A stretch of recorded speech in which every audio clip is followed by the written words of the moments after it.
오늘은 다니엘서 7장에 있는 말씀을 가지고 은혜 받기를 원합니다. 다니엘이 환상을 본 말씀이 오늘 7장인데요. 갑자기 이 다니엘서가 어떤 스토리에서 계시 환상으로 이렇게 돌아가면서 말씀이 굉장히 어려워집니다. 그래서 스토리를 전할 때는 참 쉬운데 이 환상을 전하려고 하니까 굉장히 어려워서 한 주간 동안 고민을 많이 했습니다. 근데 어떻게 전해야 될까? 스토리를 들을 때는 재밌었는데 환상은 재미가 없거든요. 그 하나의 논리이기 때문에 재미가 없는데, 그런데 이 말씀을 통해서 제가 이제 깨달은 것이 있습니다. 다니엘서의 환상이 3번 나오는데 2장에 나와요. 2장에, 그리고 7장에 나와요. 그리고 8장에 나와요. 다음에 8장. 3번의 환상이 나온 다니엘이 본 환상이에요. 그런데 2장과 7장과 8장의 환상이 다 연결되어 있어요. 왜냐하면 같은 내용이에요. 그러면서 발전하고 있습니다. 2장에서 본 다니엘의 환상은 그때가 느부갓네살 왕 때 환상을 봤거든요. 느부갓네살 왕 2년 때니까 그때를 역사학자들은, 우리가 역사를 보면은 바벨론 왕의 느부갓네살의 2년 차가 602년이에요. BC 602년. BC 602년이라는 연대를 기억을 해야 됩니다. 이 말씀을 들을 때 602년에 그때 환상을 봤는데 큰 우상의 환상을 봤어요. 그렇죠? 금으로 된 머리, 은으로 된 가슴, 그리고 배가 동으로 돼 있어요. 아래는 철로 돼 있어요. 그래서 이것은 큰 나라를, 4개의 제국을 말한다고 이야기를 했어요. 그래서 역사학자들이 이것이 이미 실현이 됐는데 바벨론, 메데바사, 그 다음에 페르시아, 그 다음에 그 헬라, 그리고 로마, 이렇게 이제 이런 이야기를 하죠. 그래서 이 4개의 제국으로 이야기하는데 페르시아가 이제 메데바사가 나중에 페르시아로 합쳐지죠. 그래서 거기가 이제 하나로 되는데, 그리고 오늘 말씀에서 다시 이제 환상을 보는데, 오늘 말씀의 환상은 짐승의 네 짐승이 나오는 환상이에요. 그래서 4절부터 소개되는 내용을 보면 이때 이제 그 사자가 나오는데, 날개를 가진 사자, 독수리 날개를 가진 사자가 나오고, 그 다음에 곰이 나오는데 그 곰이 한쪽 몸을 확 들고 있어요. 한쪽 몸. 곰이 보통 4발로 서 있는 것이 아니고 이렇게 서 있는 곰의 모습. 그 다음에 또 하나는 표범이 나오죠. 표범이 나오는데 날개 셋을 가진 표범의 모습. 그리고 4번째는 특별히 어떤 짐승이라고 지칭은 하지 않는, 뭐라고 이야기를 하진 않는데 짐승이에요. 근데 머리가 4이 있고 이제 큰 그 몸이 무섭고 놀랍고 매우 강하고 또 이빨이 쇠로 돼 있어요. 그래서 그 이를 가지고 이제 뭐든지 물면 부서뜨리는 그런 제국의 모습을 보이는데, 이 4 짐승의 모습은 앞에서 이야기한 4 제국이 이어지는 거예요. 4 제국이 이어지는 것을 말하고 있습니다. 연결되고 있는데, 이 꿈을 꾼 때가 벨사살 왕 원년이라고 했습니다. 벨사살 왕은 바벨론의 마지막 왕이에요. 근데 벨사살 왕 원년이다 그러면 벨사살 왕이 처음 왕이 됐을 때 그 해를 원년이라고 하는데, 역사적으로 보면 역사학자들이 이때가 BC 553년이에요. 그래 602년에서 553년이면은 51년의 차이가 있죠. 그러니까 똑같은 내용을 그림을 바꿔서 51년 후에 다시 또 보여줬어요. 그런데 오늘 이 말씀은 사실 6장에 보면은 이제 다리오 왕이 나오잖아요. 다리오 왕은 바벨론의 왕이 아니고 메데바사의 왕이에요. 페르시아의 왕이에요. 첫 번째 왕이에요. 그런데 이 사건이 벨사살 왕 때니까 사실은 순서가 7장하고 6장하고 바뀐 거예요. 7장, 6장 바뀐 거죠. 먼저 7장의 사건을 이야기하고 그 다음에 메데바사의 그 이야기를 해야 되는데 의도적으로 성경이 바꿨어요. 바꿔서 표현을 하고 있습니다. 근데 이 벨사살 왕이 2번 나오잖아요. 처음 딱 나올 때는 벨사살 왕의 유명한 사건, 손가락 사건 있잖아요. 손가락. 네네메네 대게를 우바르심. 손가락에 벽을 쓴 사건. 그 사건은 벨사살입니다. 그런데 그 사건이 일어날 때가 벨사살 왕이 그 사건을 통해서 그 사건이 일어나고 죽었어요. 죽고, 그리고 다리오 왕이 들어갔어요. 이제 메데바사로 나라가 연결이 되는데, 그때가 BC 539년이에요. 539년. 그러니까 그 539년이라고 하는 세월을 이제 553년이 벨사살 원년인데 그가 539년에 죽으면서 나라가 망합니다. 망하는데 그 사이가 뭐냐? 14년의 차이예요. 그러니까 이 다니엘이 꿈을 꾼 게 7장의 꿈을 꾼 것이 언제냐면 553년이고, 그리고 그 다음에 그것을 이제 나중에 539년에 이제 벨사살 왕이 죽으면서 이것이 이제 드러나게 되죠. 그래서 저는 이제 이 생각을 하게 돼요. 하나님께서 다니엘에게 그가 51년 전에 환상을 보게 했어요. 그리고 나서 다니엘에게 아무 일도 시키질 않아요.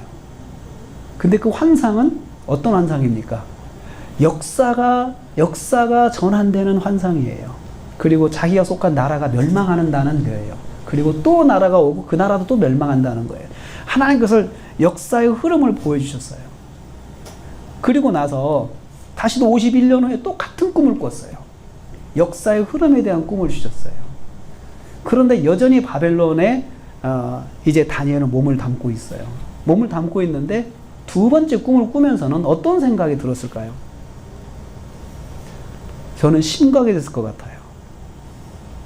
처음에 이 나라가 망하고 새 나라가 들어온다는 꿈을 이 사람이 꿨는데 꾸고 나서 그때도 심각했죠. 그런데 시간이 지나면서 아무 일도 일어나지 않았어요. 51년이 지났어요. 다시 또 꿈을 꿨어요. 두 번째 같은 꿈을 꿨을 때는 이건 재방송이잖아요. 재방송이면 다시 강조하는 거잖아요. 때가 왔다는 거예요. 심각해졌을 거라 생각을 해요. 그런데 더 이해가 안 되는 것은 하나님께서 그 꿈을 두 번이나 주셔놓고 뭐라고 지시가 없어요. 이걸 나가서 외치라든지, 뭐 굉장한 메시지잖아요. 외쳐야 돼요. 가서 이 나라 망하니까 큰일 났다. 그런데 하나님께서 그 꿈을 주신 다음에도 14년을 침묵하게, 다니엘이 14년을 그냥 지내게 하시고 나서, 그리고 나 벨사살 왕이 메네메네 대계를 우바르신 사건을 일으키고 났을 때 그 꿈을 이야기하게 해요. 그 꿈을 비로소 그 꿈을 기반으로 해서 그 손가락의 글자를 해석하게 만드시는 거예요. 꿈을 주시면서 그 어떤 놀라운 환상을 주시면서도 다니엘에게 아무런 지시가 없어요. 그리고 다니엘이 꿈을 받고 한 일이 있다면 무엇이냐면 더 열심히 하나님을 섬겼어요. 그는 바벨론의 국무총리가 되었어요. 총리가 되어가지고 대표 총리가 돼가지고 바벨론에서 공직 생활을 한 거예요. 자기가 망한다고 말씀을 드린 이 나라를 위해서 봉사할 수 있는 기회를 하나님도 주신 거예요. 그러면서 다니엘이 그 51년 동안 봉직을 하면서 아마 부침이 있었겠죠. 그리고 나중에 보면은 이제 이 다니엘이 이 느부갓네살 왕이 이제 떠나고 나서부터 이제 직분을 잊어버린 것 같아요. 나중에 다시 부름받는 거 보면은 또 잊혀졌던 사람이었다고 하는 걸 보면은 다니엘이 그렇게 유명한 사람이 된 것도 아니에요. 잊혀진 사람으로 살았던 사람이에요. 그런데 다니엘이 그 세월을 살면서 다니엘서를 읽어보면은 한 번도 이걸 가지고 바벨론에서 외쳤다는 이야기가 없어요. 놀라운 꿈을 받고 그것을 외치는 사람, 어떤 사명자로서 이것을 전하고 세대 사람을 깨우는 일을 하게 한 것도 아니고 그냥 바벨론에서 그냥 그 꿈을 갖고 살게 하셨어요. 51년 동안. 그리고 그 뒤에 14년 또 살게 하셨어요. 계속해서 살게 하시는 것으로 그냥 바벨론에서 다니엘을 놔두신 거예요. 첫 번째 꿈과 두 번째 꿈의 차이점이 하나 있어요. 오늘 말씀이 두 번째 꿈이잖아요. 근데 내용은 똑같다고 그랬습니다. 사자, 곰, 표범, 짐승이지만 사실은 네 제국이에요. 반복되는 네 제국의 등장과 멸망에 대한 말씀이에요. 그래서 어떻게 보면은 해석은 쉬워요. 해석은 쉬워요. 그런데 여기에 9절부터 보면 첫 번째 환상하고 두 번째 환상의 차이점이 뭐냐면 9절부터 나오는 그 환상에 또 다른 환상에 뭐냐면 왕자가 놓이고 옛적부터 항상 계신 이가 좌정하였는데 이건 뭐냐면 하늘 보좌를 본 거예요. 하늘 보좌를. 두 번째 환상에서는 하늘 보좌를 봤는데 왕자가 보이고 옛적부터 항상 계신 분, 이것은 하나님이에요. 하나님이 계시고 그 다음에 13절 말씀 보세요. 내가 또 보니까 인자 같은 이가 구름 타고 온다. 그래서 항상 계신 이에게 인도됨에 보면 하나님이 계시고 인자 같은 이가 다시 또 거기 합류하잖아요. 인자 같은 이는 Son of Man 해가지고 예수 그리스도를 이야기해요. 하나님을 보고 예수 그리스도를 본 거예요. 다니엘이 그 환상에서. 그러면 이렇게 이 말씀을 보면서 이런 질문을 해봐요. 하나님께서 왜 이 장면에서 두 번째 환상에서는 하나님과 예수 그리스도 그리고 말씀이신 성령을 거기에 등장시켜 가지고 다니엘이 경험하게 하시는가? 왜 그럴까요? 그게 뭘까요? 저는 그렇게 봐요. 이 환상에 대한 인증이에요. 이 환상이 하나님이 주신 것이라는 걸 인증하는 것, 일종의 사인이죠. 이 환상은 하늘 하나님께서 다니엘에게 주신 것이다. 이것은 진짜다는 거예요. 진짜. 하나님께서 인증해 주신 거예요. 인증. 하늘 보좌를 보여주시면서 지금 네가 본 이 환상 자체는 내가 보여준 것이다. 내가 너에게 주는 것이다. 라고 이것을 보여주는 것이에요. 그렇다면 오늘 말씀에서 이런 종합이 돼요. 다니엘은 두 번의 환상을 보면서 하나님께서 아무 일도 시키지를 않았어요. 그리고 또 두 번의 두 번째 환상에서는 하나님께서 또 강조하시기를 내가 준 것이다를 강조하셨어요. 그러면서 하늘 보좌를 보게 하셨어요.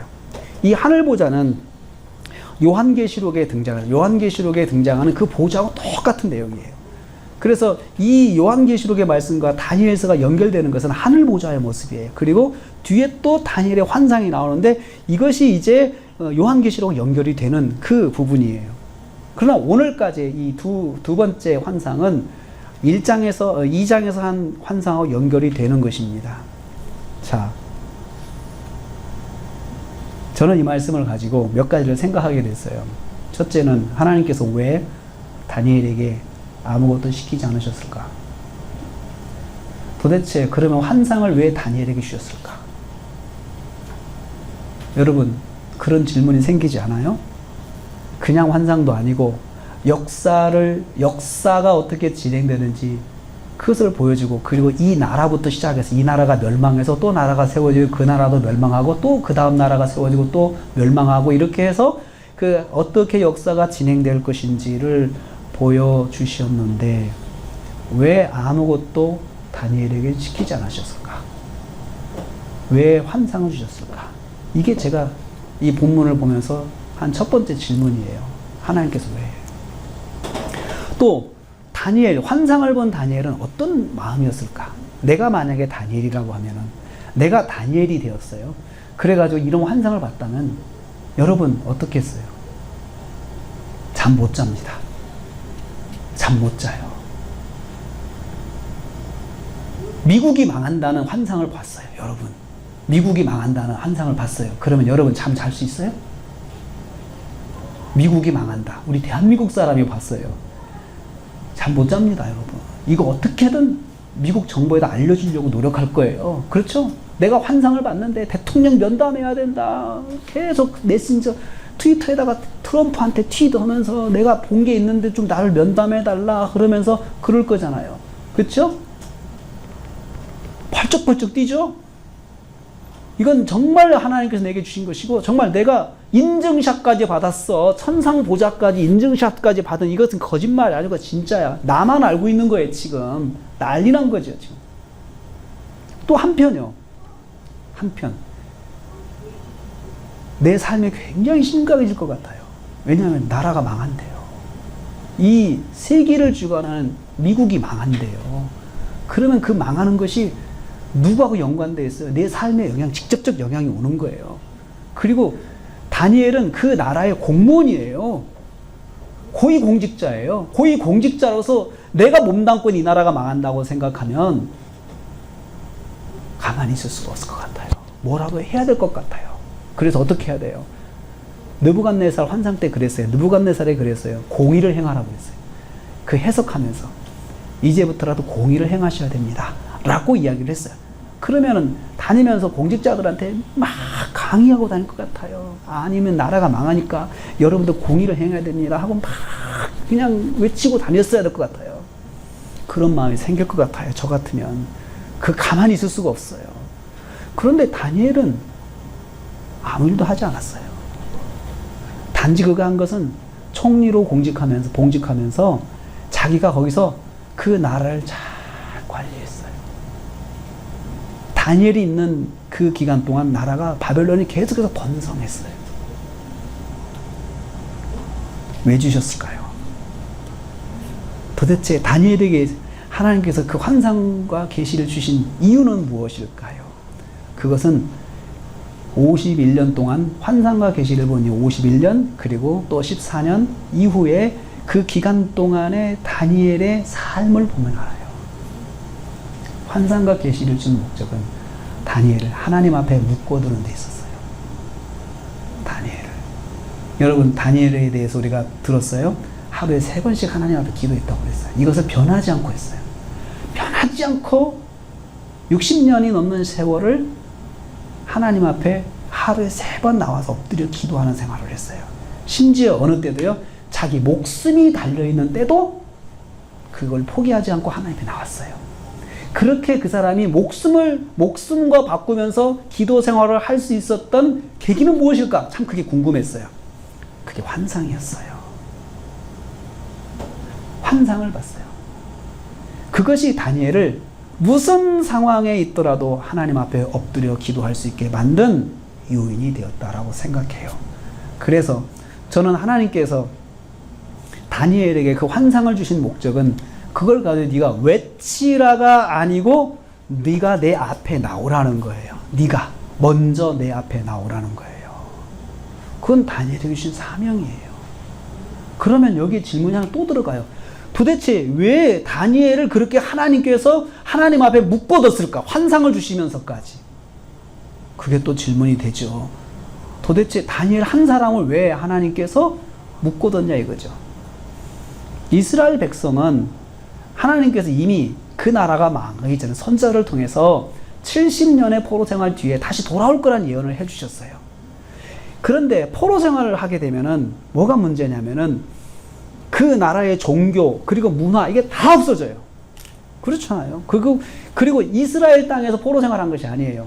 이스라엘 떠나 2000km 이상 떨어진 그 외국에 나가가지고 거기서 새로운 문화 가운데 새로운 종교 환경 가운데 그들이 거기서 포로 생활을 하는 거예요. 그러면서 70년을 지내게 되면은 세대가 2번 바뀌는 거예요. 세대가 2번 바뀌어요. 그러면 하나님 믿는 신앙 다 없어져요. 그런데 하나님께서 다니엘 한 사람을 모델로 삼아가지고 70년 동안 보여주신 것이 있어요. 다니엘을 보면서 사람들이 하나님이 살아계신다는 것을 유대인들은 볼 수가 있었어요.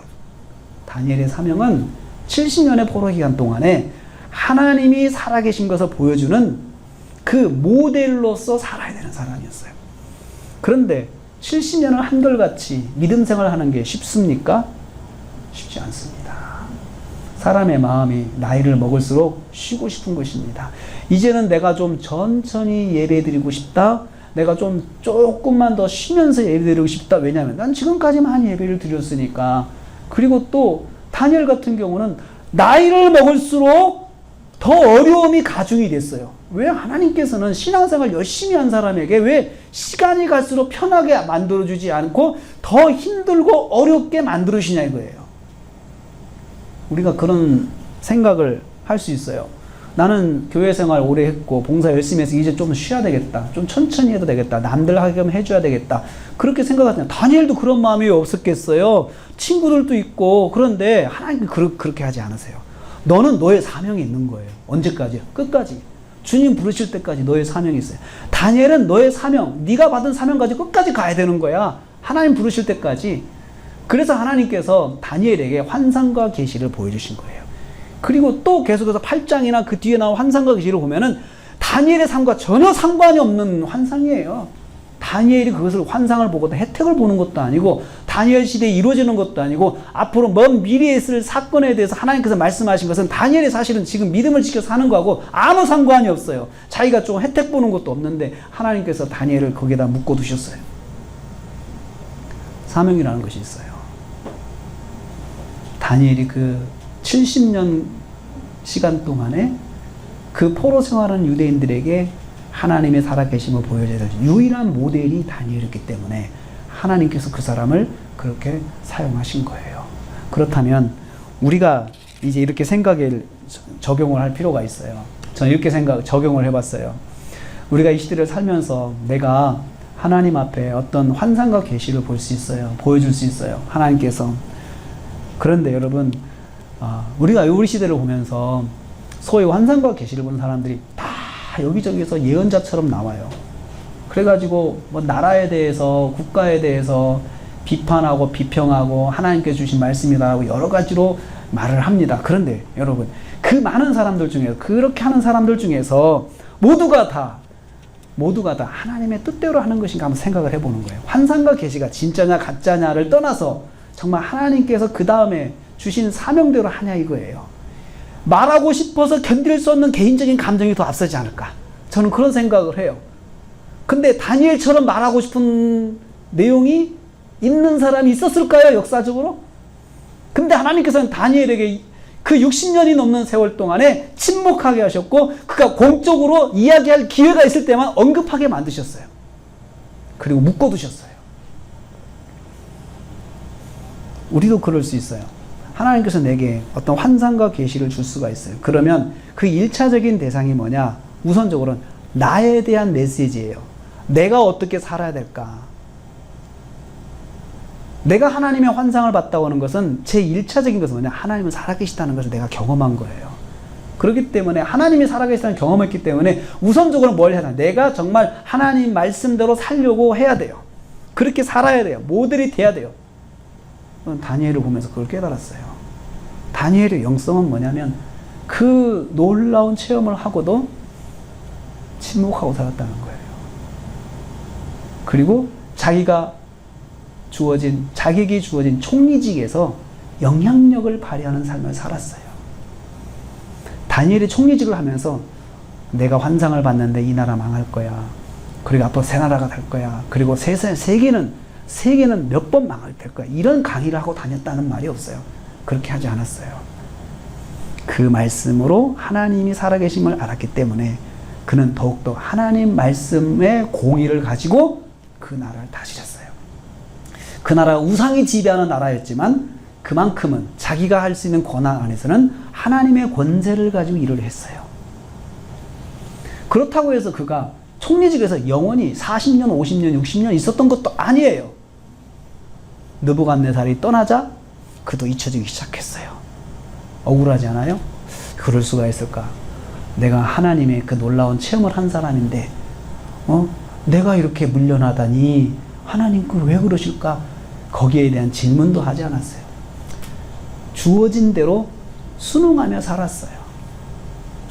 여러분, 우리는 하나님의 놀라운 경험을 한 사람들이 슈퍼맨처럼 살 거라고 생각하는 경향이 있어요. 슈퍼맨처럼. 하늘 보좌를 본 사람은 슈퍼맨처럼 살아야 되고 예언자의 선지자처럼 세상을 비판하고 욕하고 살아야 된다고 생각하는 사람들이 많이 있어요. 근데 여러분, 다니엘을 보세요. 다니엘서에서 우리가 다니엘을 통해서 배울 수 있는 게 뭐예요? 모두가 다 그런 건 아니라는 거예요. 하나님께서 그렇게 다니엘에게 말씀하신 것을, 다니엘에 순종하고 사는 것을 우리는 봐야 돼요. 얼마나 말하고 싶었을까? 얼마나 그 사람이 세상에 대해서 외치고 싶었을까? 이렇게 살면 안 된다. 그런데 그것을 하나님께서 맡게 하셨어요. 엄청난 체험을 한 다니엘이 바벨론에서 활동한 것은 너무나도 평범한 생활이었어요. 그냥 공직 생활이었어요. 하나님께서 오늘 우리에게 말씀하십니다. 여러분, 신앙생활하면서 체험이 참 중요해요. 왜 체험이 필요한지 아십니까? 체험을 통해서 하나님이 살아계시다는 것을 알 수 있어요. 그래서 체험이 필요해요. 그런데 체험의 목적은 뭐냐? 내가 하나님이 살아계심을 알고 내가 하나님을 경외하는 마음으로 하나님을 바로 서는 것이 1차적인 목적이에요. 근데 사람들은 그걸 가지고 다른 사람들을 자꾸 경고하고 다른 사람들을 비판하고 다른 사람들을 뭔가 드러내고 하는 것으로 자꾸 사용하려고 해요. 체험을 가지고. 체험의 1차 목적은 그게 아니에요. 그리고 여기서 다니엘이 본 것과 이해한 것 사이에 차이가 있어요. 다니엘이 지금 환상을 봤잖아요. 근데 뒤에 다니엘이 근심해서 그것을 번민해서 물어봤어요. 내가 물음에 16절 말씀 내가 물음에 그러니까 뭐냐면 환상을 봤지만 다니엘이 본 것으로 이해는 못한 거예요. 웬 짐승 4마리가 나오지? 이렇게 생각한 거죠. 근데 그 짐승의 의미가 뭔지 물어봤어요. 그리고 이것을 해석을 해서 해석을 들으니까 이해가 된 거예요. 이해가 되니까 다니엘의 삶의 반응이 달라진 거예요. 이거 뭘 이야기하느냐? 우리가 보통 우리 하나님을 느끼길 원하잖아요. 하나님 느끼길 원하죠? 하나님 만나길 원하죠? 또 내가 마음에 어떤 감동과 느낌이 오길 원하죠? 그런데 느낌과 감동은요, 이건 어떻게 오느냐? 해석이 돼야 돼요. 우리가 말씀을 읽잖아요? 말씀을 읽는 것과 말씀을 해석하는 건 달라요. 해석이 될 때 이해가 되는 거죠. 이해가 될 때 느낌이 오는 거예요. 그리고 내가 말씀을 읽는 것은 눈으로 보는 것밖에 안 돼요. 눈으로 보는 것은 어떤 때는 동시에 해석도 되는 건 있어요. 쉬운 것은. 그렇지만 어려운 것들은 해석이 안 되고 그냥 본 걸로만 다가오는 거예요. 그래서 내가 뭘 봤다라고 이야기하지 뭘 이해했다고 이야기를 하지 못해요. 하나님을 체험하는 방법 2가지가 있어요. 말씀으로 체험하는 것. 그리고 기도와 또 여기처럼 환상 가운데 체험하는 것. 또 그 기타 생활 속에 체험하는 것. 체험한다는 게 뭐예요? 느끼는 걸 말하는 거죠. 느끼는 것. 본 걸 이야기하는 것이 아니에요. 보고 느끼는 걸 말하는데 우리가 말씀을 큐티하잖아요. 말씀을 볼 때 다른 사람이 느낀 것을 써놓은 책을 읽어서 나도 느끼는 방법이 있어요. 또 2번째, 내가 직접 느끼는 방법이 있어요. 그런데 여러분, 내가 직접 느껴야 거기서 감동이 와요. 다른 사람이 감동한 걸 내가 보고 감동하는 건 그 내 감동이 아니에요. 그래서 다른 사람이 한 감동은 읽고 그 감동이 쉽게 휘발성으로 날아가는 겁니다. 그래서 내가 느끼고 내가 경험한 것이 필요한 것인데 그러기 위해서는 성경을 반드시 내가 해석을 해야 돼요. 해석. 관찰, 해석, 적용이라는 프로세스가 있어요. 그래서 관찰하고 관찰을 읽는 거죠. 해석을 하고 이해를 해야 그 다음에 내가 느낌과 감동이 오는 거야. 아, 그렇구나. 아, 그렇구나. 내게 감동이 적은 이유 중에 하나는 해석을 내가 안 해서 그래요. 해석을 안 하는 것도 이유가 될 수 있어요. 그리고 내가 대부분의 해석을 남한테 의지해서 그래요. 우리가 성경을 읽을 때 그렇게 기도하잖아요. 하나님, 성령께서 제가 깨닫도록 저에게 해석을 해주세요. 감동시켜주세요. 엠마오로 가는 제자들이 있었어요. 그 제자들이 엠마오로 가면서 예수님 돌아가신 다음에 부활하셨는데도 불구하고 알지 못하고 그 엠마오로 가면서 서로 성경의 이야기를 막 합니다. 제자들이 막 이야기, 누가복음에 있는 말씀이에요. 마지막 부분에 있는 막 이야기를 하는데 제자들이 이야기는 하는데 이해를 못하는 거예요. 말씀에 대해서 이야기는 하는데 이해하지 못하는 거죠. 해석을 못하는 거예요. 그래서 주님께서 옆에 따라가시면서 그들이 한 말씀을 풀어주셨다고 했어요. 풀어주셨다. 풀어주시니까 그들의 마음이 뜨거워졌다. 그렇게 표현해요. 감동이 된 거죠. 뜨거워졌다. 우리가 하나님의 말씀을 들었을 때 그것을 내가 이해를 하도록 풀어줘야 돼요. 풀어줄 때 감동이 와요. 저는 다니엘이 단지 환상을 본 것으로 51년, 60년의 세월을 하나님 앞에 자기를 묶어 세우는 것은 아니라고 저는 생각을 해요. 환상을 보고 그 다음 프로세스가 물어봤어요. 그래서 해석을 듣고 이해를 했어요. 그리고 나서 그의 마음에 감동이 왔어요. 그러니까 그가 무슨 상황에서든지 간에 자기 자신을 하나님 앞에 묶어 놓을 수가 있었어요. 묶어 놓을 수가 있었어요. 여러분, 의무적으로 내가 해야 된다는 것은 어느 시간이 지나면 그냥 무너집니다. 자, 기도해야 돼. 나는 믿는 사람으로서 기도를 해야 돼. 이것을 변함없이 하기는 어려워. 이런 마음으로는. 그런데 기도하는 말씀을 보고 그 말씀을 해석하는 가운데 마음에 감동이 오면 엎드리게 돼 있어요. 내가 감동이 되면 스스로 엎드리게 돼 있어요. 의무가 아니고 내가 능동적으로 하나님 앞에 그렇게 돼 있는 거죠. 신앙생활은 그 과정이 나가야 믿음이 자라게 되는 거예요.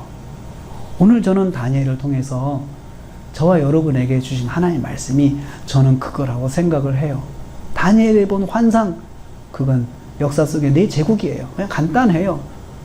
그렇지만 그 환상을 주신 목적, 이유는 다니엘을 묶어놓고 다니엘을 통해서 그 시대의 모델이 되라는 거죠. 여러분, 왜 여러분에게 먼저 말씀을 주셨습니까? 여러분을 왜 여러분의 가장 먼저 믿게 하셨습니까? 여러분이 먼저 믿고 하나님 말씀을 들었어요. 그 하나님 말씀 듣고 왜 하나님께서 여러분에게 말씀을 듣게 하시고 깨닫게 하셨어요? 그 말씀을 가지고 가족들을 비평하고 가족들을 판단하라고 주신 것이 아니에요. 저 사람 저렇게 하니까 안 되는 거야. 저 사람 저렇게 하면 안 돼. 이렇게 하면서 비판하라고 주신 것이 아니에요. 그 말씀으로 내가 먼저 하나님 앞에 나를 묶어놓고 그리고 내가 그 가정에서 모델이 되라는 거예요. 우리가 이 시대 속에서 왜 예수 믿는 사람으로 하나님께서 우리를 부르셨을까요? 우리가 이 시대를 욕하고 비난하고 비평하고 이 시대와 싸우라고 우리를 이 시대에 불러주신 것이 아니에요. 우리가 이 시대 속에서 빛과 소금이 되라, 등불이 되라고 하신 거죠. 어둠 속에서 등불이 되라고, 어떤 상황 속에서도 말씀으로 살아서 등불이 되라고 하신 거죠. 저는 그것이 하나님의 일반적인 법칙이라고 생각을 해요. 그 중에 어떤 사람들은 시대 속에 외치는 사람도 있어요. 선지자도 외쳐야 될 사람도 있어요. 그런데 모든 사람이 말씀만 들으면 다 사회를 비판하고 사회를 욕하고 가까이 있는 사람을 정죄하고 하는 것을 나름대로 내가 영성 있다고 생각하는 그런 잘못된 생각들을 가지고 있어요. 여러분, 우리 코로나를 통해서 교회가 많이 공격을 당하고 있잖아요. 그러면 우리가 반사적으로 공격당하면 우리도 공격을 하게 돼 있어요. 그렇죠? 그런데 여러분 생각해 보세요. 코로나 사태를 통해서 교회가 여러 가지로 제약받는 건 사실이에요. 그렇지만 그 제약받는 걸 가지고 교회가 그러면 사회를 공격하고 반론을 제기하고 사회와 싸우는 것이 하나님 뜻일까요? 그렇게 하는 건 신앙생활일까요? 그게 아니에요. 저는 그렇게 생각해요. 우리가 여기서 해야 될 것이 무엇인가? 하나님께서 왜 우리에게 이런 것을 주셨는가 생각하고 우리가 이 시대를 통해 이 사건을 통해서 이 환경을 통해서 우리가 해야 할 일이 뭔가, 내가 나를 돌아봐야 된다고 생각을 해요. 교회가 교회를 돌아봐야 되는데 자꾸 공격을 하려고 생각을 해요. 싸움닭처럼 또 공격을 하고, 이것이 하나의 순교적인 정신이라고 생각하는 경향이 있어요. 그렇게 해야 되는 사람도 있죠. 우리가 그렇게 앞서는 사람을 동조하고 또 도와줘야 될 의무도 있어요. 그렇지만 모든 것이 다 그렇게 가면 안 된다 생각해요. 왜 하나님 우리에게 이런 걸 주셔서 우리는 뭘 돌아봐야 되나? 그리고 이 환경 속에서 우리가 해야 될 것이 무엇인가? 라고 돌아봐야 돼요. 그리고 코로나 사태 속에서 여전히 교회는 빛이 되고 소금이 돼야 되는데 어떻게 하면 우리가 빛과 소금이 될 수 있을까? 이렇게 자꾸 더 고민을 해야 된다고 생각을 합니다. 내가 다니엘이 되어봤습니다. 정말로 하나님이 이해가 될 수가 없었을 것 같아요. 이런 엄청난 환상을 주시고 왜 나는 아무것도 안 시키실까? 그냥 총리직만 하게 하시고, 그리고 거기서도 외치라고도 말씀 안 하시고 그냥 갖고 살라고 하실까? 하나님은 거기에서 빛이 되라고 말씀하셨습니다.